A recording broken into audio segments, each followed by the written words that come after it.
పల్నాడు జిల్లా నరసరావుపేట దారిదోపిడీ case ఛేదించిన Narasaraopet rural circle పోలీసులు. 2 ముద్దాయిల అరెస్ట్. గడిచిన 4 రోజుల క్రితం జరిగిన దారిదోపిడీ కేసు గురించి వివరాలు వెల్లడించిన Narasaraopet rural CI P Ramakrishna, Jonnalagadda గ్రామ శివారులో తిరుమల ఇంజనీరింగ్ కాలేజీ సమీపంలో రాత్రి సమయం 3 గంటలకు ఆటో మరియు మోటార్ సైకిల్పై వచ్చేవారిని ఆపి వారి వద్ద నుండి డబ్బులు మరియు సెల్ ఫోన్ లాక్కొని వెళ్లడం జరిగింది.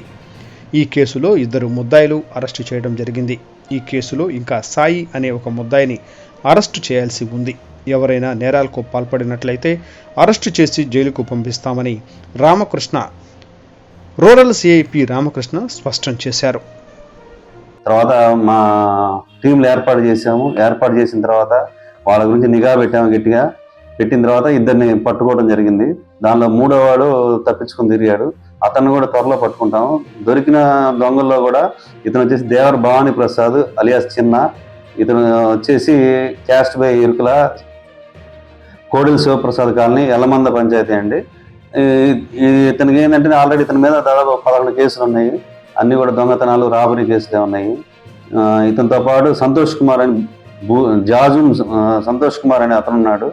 ఇతను ఇంకొక అతను సాయి ఉన్నాడు. వీళ్ళు ముగ్గురు కలిసి హైవే మీద వెళ్ళే వాళ్ళని, ఒంటరిగా వచ్చేవాళ్ళని బండ్లు ఆపేది, వాళ్ళని కొట్టి వాళ్ళ దగ్గర డబ్బులు, సెల్ ఫోన్లు లాక్కోవడం, అవసరమైతే చైన్ కూడా మెడలో ఉన్న చైన్ లాక్కొని బండ్లు కూడా దొంగతనం చేస్తారు. ఈ విధంగా జరుగుతూ ఉంది. కాబట్టి అత్యంత చాకచక్యంగా మా ఐడి పార్టీ వాళ్ళు, మేము మా ఎస్ఐ గారు వీళ్ళంతా కలిసి చాకచక్యంగా పట్టుకోవడం జరిగింది వాళ్ళని.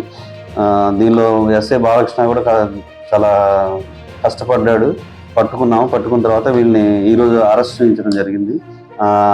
అరెస్ట్ చేసి జైలు పంపించాం. ఇక నుంచి ఎవరైనా అర్ధరాత్రులు కనుక అన్నెసరీగా రోడ్ల మీద తిరిగినా, రాత్రి 11 గంటల దాకా ఎవరు తిరిగినా ఇక నుంచి స్ట్రిక్ట్గా మేమైతే ఇంప్లిమెంట్ చేస్తాం. రాష్ట్ర ప్రభుత్వం ఉత్తర్వుల మేరకు ఎవరు కూడా ఏదైనా ఎమర్జెన్సీ అయితే కానీ వాళ్ళు బయటికి రావాల్సి ఉంటుంది. ఎమర్జెన్సీ ఏమీ లేకుండా ఉత్తగా గాలికి తిరుగుతా రోడ్ల మీద తిరిగితే మాత్రం మేము బండ్లు అన్నీ ఎక్కడెక్కడ వెహికల్ చెకింగ్ చేస్తాము. చెకింగ్ చేసి వాళ్ళ వీలైతే లైసెన్స్ అయి లేకపోతే వాళ్ళ పేరెంట్స్ని కూడా పోలీస్ స్టేషన్ పిలిపిస్తాం. దీని మీద కోర్టు కూడా పెడతాము. ఇప్పుడు ఎంఈ యాక్ట్లో కూడా కొత్తగా రూల్స్ మారి లైసెన్స్ లేకుండా ఎవరైనా మైనర్స్ కనుక నడిపితే వాహనాలు, వాళ్ళ పేరెంట్స్ని కూడా పిలిపించి కోర్టుకు హాజరుపరచడం జరుగుతుంది.